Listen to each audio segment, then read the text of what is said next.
Hello everybody, it's Liam Bastick from Some Product again, and I'm here to tell you a brand new function that's just been announced, the let function. It's another of these 5-minute videos, and it's a really extra special one. You must listen to the end of this video because it's something that might blow your mind if you're the victim of a slow-running Excel worksheet or workbook or model. It's pretty revolutionary, this one. It's only available to Office 365 Insiders channel at this moment in time, but again, it will probably extend. And what it allows you to do is it allows you to stop writing the same expressions time and time again in a formula. So if you find yourself writing the same bit again and again and again, not only does it make the formula longer, but it means it has to recalculate. And this is going to stop that. And the syntax is quite simple. Things come in pairs. You need a minimum of 3 arguments here. It goes let, then you have the name of whatever it is you're actually looking to calculate, which can be a value or a formula, and you have a final calculation.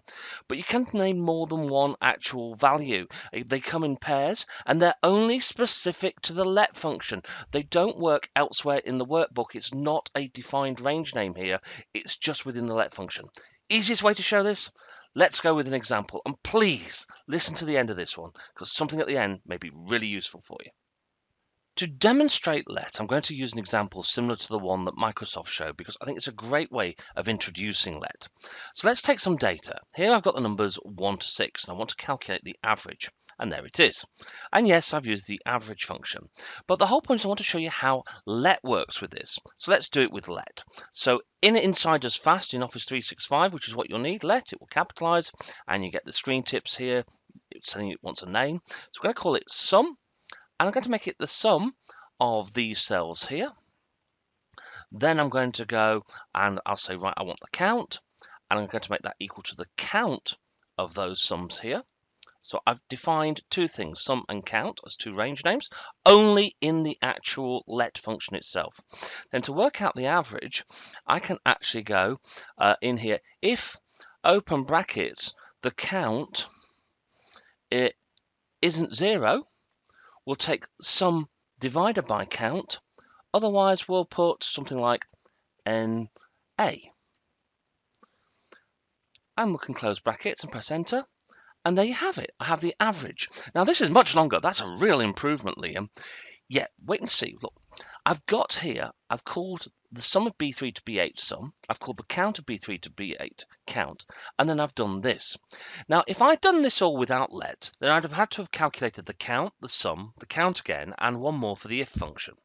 But because I've done it here and here, this is just taking those without recalculating.